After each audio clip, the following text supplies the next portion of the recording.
நீங்கள் வந்து Island tree வந்து ரொம்ப நாள் ஆச்சு. நான் கொஞ்சம் கிரைண்ட் பண்ணிட்டேன். ஸ்னோ பிகேக்ஸ் நான் இந்த மாதிரி நிறைய இருக்குது. ஆனால் வந்து இந்த மாதிரி நான் 2-3 புதுசாக ஆர்மர் கிராஃப்ட் பண்ணிட்டேன். ஆனால் நான் கிட்டே அவ்வளோலாம் எதுவுமே பண்ண இல்லை, ஏன்னா என்னால் பண்ண முடியாது அவங்களாம். ஸோ ஆனால் உங்களுக்கு இந்த ஐலண்ட் ட்ரீயில் என்னென்ன பண்ணோம் வந்தோடனேன்னு சொல்லுவேன். ஆனால் இப்போ வந்து இந்த வீடியோக்குள்ளே போய் ஓகே. முதல்ல நீங்கள் வந்தோடனே இந்த இடத்துக்கு காசு உங்களுக்கு நிறைய வேணும்னா இதோ இந்த இடத்துல ஒரு கொஸ்ட் இருக்குது. அது ஓரளவுக்கு ஈஸி தான். உங்ககிட்ட என்ன மாதிரி ஒரு 100 டேமேஜ் மேலே பண்ணுற வெப்பன் இருந்தால் ஈஸி தான். நான் உங்களுக்கு கொண்டாந்து வச்சுக்கோ. இதோ இதை பேசினீங்கன்னா கொஸ்ட் தருவேன். நான் அவனோட லாஸ்ட் கொஸ்ட்டில் இருக்கேன். ஒரே ஒரு கோல் வந்து டிஃபீட் பண்ணுவேன். அது மட்டும் தான் ஆடு. இது வந்து 2-3 ரெசிபியில் இப்போ கொண்டாத்துக்கு சொல்ல போகிறேன். அதனால் வீடியோ ஸ்கிப் பண்ணாமல் பாருங்க. இது வந்து பிகாக்ஸ் ப்ரொக்ரெஷனு. உங்களுக்கு முதல்ல ஆர்கேன் பிகாக்ஸ் இருந்ததுன்னா நீங்கள் வந்து ஒரு 200,000 இல்லை 3 ஸ்டார்ட் இருந்ததுன்னா 3 ஸ்டார்ட்லேயும் லக்கு போயிடுச்சுருந்தீங்கன்னா நீங்கள் வந்து என்ன பண்ணுறீங்கன்னா 290,000 வந்தோடனே உங்களோட பிகாக்ஸ் செல் பண்ணி இந்த ஆக்வா பிகாக்ஸ் வாங்குங்க. அதுக்கப்புறம் வந்து ஒரு 500,000 வந்தோடனே இன்னும் கொஞ்சம் ஏர்ன் பண்ணோடனே ஸ்னோ பிகாக்ஸ் வாங்கலாம். அதுக்கப்புறம் இன்னொரு 500,000 வந்தோடனே ஸ்னோ பிகாக்ஸ் செல் பண்ணி ஃப்ராஸ்ட் பிகாக்ஸ் வாங்கலாம். இல்லைன்னா இந்த சாண்டாவோட கொஸ்ட் ஷாப்லேருந்து அந்த கிறிஸ்மஸ் பிகாக்ஸ் வாங்கலாம். உங்களுக்கு என்ன வேணும்? இப்போ வந்து நல்ல வெப்பன் ரெசிபி சொல்ல போகிறேன். முதல்ல வந்து ரேப்பியர் தான் இருக்குல்ல ஒன் ஆஃப் தி பெஸ்ட்டு. கொஞ்சம் மெட்டீரியலு அவ்வளோலாம் இல்லை. ரேப்பியருக்கு இல்லைனா ஏதாவது ஒரு straight sorry 4 snow white 2 ice white ஆர்மரில். இது பார்த்தீங்கன்னா ஸ்ட்ரெயிட் ஸ்வாடில் வரும். இல்லைன்னா இந்த ரெசிபி கூட யூஸ் பண்ணலாம். 3 ஸ்னோ ஒயிட்டு, ஒரு ரைவ் லைட்டு, ஒரு மேக்மைட்டு, ஒரு ஐஸ் ஒயிட்டு. இந்த ரெசிபி கூட யூஸ் பண்ணால் ஓகே. ஆனால் நான் யூஸ் பண்ணது 4 ஸ்னோ ஒயிட்டு 2 ஐஸ் ஒயிட்டு. இது வந்து பெஸ்ட் மைனிங் ஸ்பாட் சொல்ல போகிறேன். முதல்ல நீங்கள் வந்து இந்த கேவில் ஸ்டார்ட் ஆகும்போது இந்த இடத்துல தான் இருக்கும். நீங்கள் ஆர்கேன் பிகேக்ஸு, டங்ஸ்டன் பிகேக்ஸ் அந்த மாதிரி எது வேணாலும் யூஸ் பண்ணல. இது வந்து பெபிள்ஸு அவ்வளோலாம் இல்லை. ஆனால் இந்த ரெண்டு ஸ்பாட் தான் நல்லாயிருக்கும். இந்த இடத்துல டபுள் மைண்ட் பண்ணலாம், ஏஎஃப்கே மைண்ட் பண்ணலான்னு நினைக்கிறேன். ஆனால் முக்கியமாக இந்த இடத்துல எப்பயுமே ராக்லாம் ஸ்பான் ஆகும். ஆனால் இந்த இடத்துல ஏஎஃப்கே மைண்ட் பண்ணலாம். ஆனால் இந்த இடத்துல எனிமி இருக்கும். ஆனால் இன்னொரு ஸ்பாட் இருக்குது, இப்போ தான் நிறைய பேர் கண்டுபிடிச்சிருக்காங்க. இந்த இடத்துல பெபிள்ஸ் ஆனால் ஸ்பான் ஆகலாம். ஆனால் உங்களால் ஏஎஃப்கே மைண்ட் பண்ண முடியும். ஒரு எனிமியும் இந்த இடத்துல இல்லை.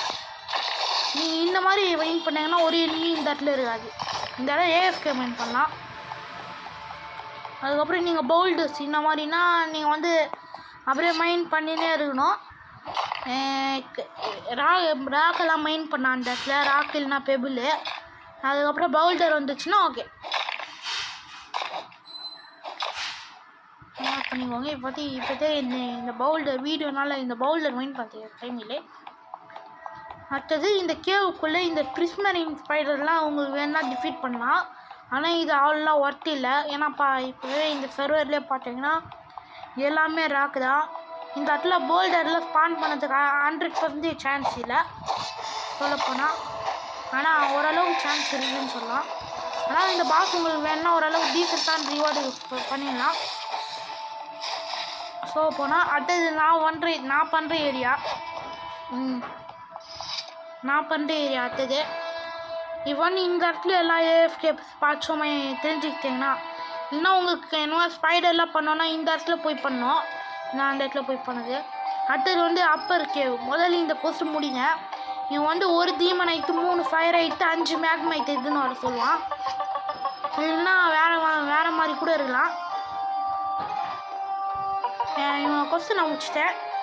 அதனால் இப்போ வந்து இந்த கேனன் யூஸ் பண்ண முடியாதனால இந்த இடத்துக்கு வரலாம். இல்லைன்னா உங்களுக்கு வேணுன்னா இந்த பக்கம் ஒரு பேட் இருக்குது, இந்த பக்கம் ஒரு பேட் இருக்குது. அதுக்கப்புறம் இந்த இடத்துல எப்படி சேஃபாக மைண்ட் பண்ணோன்னா இந்த லாஸ்ட்டாக இந்த எண்டுக்கு போனீங்கன்னா இந்த இடத்துல ஸ்பாட்ஸ்லாம் இருக்கும். இந்த இடத்துல ஒரு ஒர்க் இருக்குது இப்போ. ஆனால் எப்பயுமே இந்த இடத்துல ஒர்க்கெலாம் இருக்காது. சும்மா தான் இருக்கும். நானே டெஸ்ட் பண்ணி பார்த்தேன் இந்த இடத்துல மைண்ட் பண்ணி. இந்த இடத்துல மீடியம் கிறிஸ்டலும் ஸ்மால் கிறிஸ்டலும் ஸ்பான் ஆகலாம். ஆனால் வந்து நீங்கள் வந்து அந்த மாதிரிலாம் மைண்ட் பண்ணோன்னா இந்த இடத்துல மைண்ட் பண்ணிக்கலாம், இல்லைனா இந்த இடத்துல மைண்ட் பண்ணிக்கலாம். ஏன்னா இந்த 2 இடத்துலையும் எனிமிஸ் லெவலில் வராது. அடுத்தது லார்ஜ் கிறிஸ்டல்னால் இதோ என்னை ஃபாலோ பண்ணுங்கள். இதெல்லாம் இந்த இடத்துக்கு போகிறதுக்கு 2 வழி இருக்குது. இந்த இடத்துக்கு போகிறதுக்கு 2 வழி இருக்குது. ஒன்று இந்த வழி இல்லைன்னா அந்த வழி. இப்போ வந்து உங்களை பீட் பண்ணுறதுக்கு ஒரு வழி இருக்குது. முதல்ல இவங்களை இந்த மாதிரி எடுத்துன்னு வந்துடணும்.